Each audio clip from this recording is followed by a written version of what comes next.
The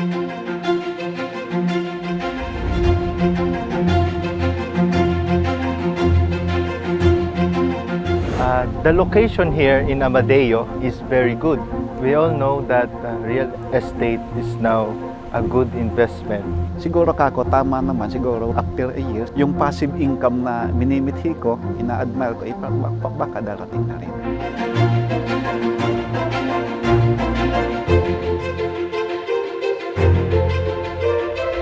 Gusto kong mag-explore sa real estate, hindi lang sa business na alam ko. I see potential income in its operation kasi ngayon maraming naghahanap ng mga pang-staycation, overnight with the family. Nakikita ko po ang potential dito sa Anaya Land Project, especially itong Bally's Cay.